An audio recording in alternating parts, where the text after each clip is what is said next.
দেখেন, মাতিন সাহেবের সম্পর্কে আমি বক্তব্য রাখিনি, কারণ মাতিন সাহেবের সম্পর্কে বক্তব্য মাতিন সাহেব নিজেই রেখে দিয়েছে। মহিলাদের হাত ধরলে কি হবে, কোনো মঞ্চে বসে ড্যান্স দেখলে, গান বাজনা শুনলে কি হবে, জোড়হাত করলে কি হবে, মাথা নত করলে কি হবে, সেটা মাতিন সাহেব নিজেই বলে দিয়েছেন।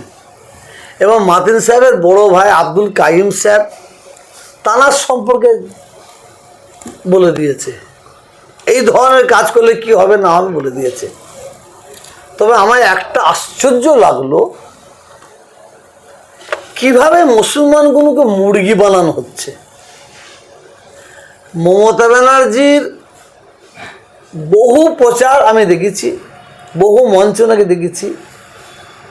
মমতা ব্যানার্জি কাউকে কিন্তু আমি বলতে শুনিনি, এই অমুক এখানে এসো, এই অমুক এখানে এসো, নমস্কার করো, নমস্কার করো। এটা আমি আমার জীবনে কাউকে দেখিনি মমতা ব্যানার্জিকে বলতে।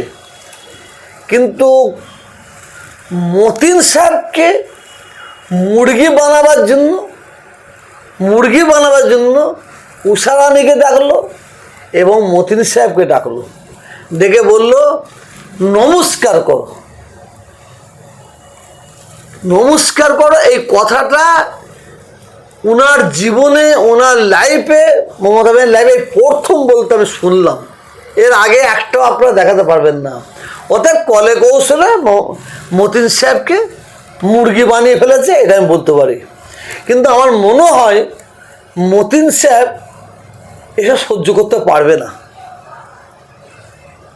ওনাকে যেভাবে ব্যবহার করা হবে, উনি সেই ব্যবহার না হয়ে উনি আমার মনে হয় পিছিয়ে আসবে বলে আমার মনে হয়, এটাও মনে হয়। এই যে আপনি বলছেন সহ্য করতে পারবে না, তার সামনে তিনি আলেম মানুষ, তার সামনে নাচ গান হচ্ছে, তাকে নমস্কার করতে বলছে, নমস্কার করছেন, তাকে একজন রুশারানের হাত ধরে তিনি হাত উপর দিয়ে, এর থেকে অপমান আর কি হতে। দেখেন, উনি একটা শিক্ষিত মানুষ, তো ওনাকে ওনার বিবেকে শুধু আঘাত করবে, শুধু বিবেকে আঘাত করবে, বিবেকে আঘাত করতে করতে করতে করতে আমার মনে হয় উনি ব্যাক করবেন। আমার মনে হয় এ সহ্য করতে পারবে না।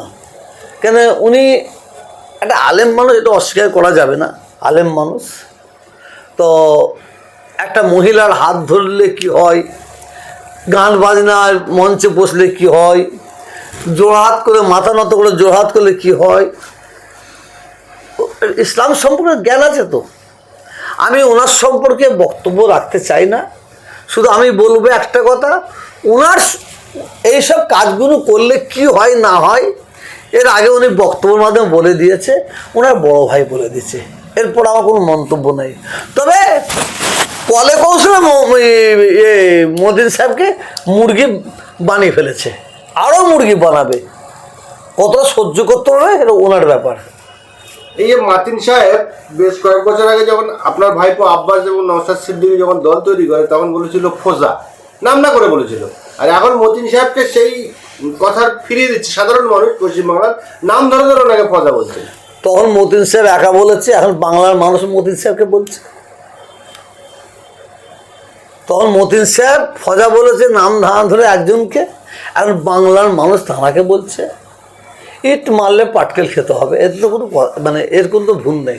কাসেম সিদ্দিকের উদ্দেশ্যে কি বলুন? উনি এখন মাননীয় একটা প্রেমে হাবুডুবু খাচ্ছে না, বলছেন উনি সব, উনি ওয়েট করুন, ওয়েট করুন, ওর বিষয়ে ওয়েট করতে হবে।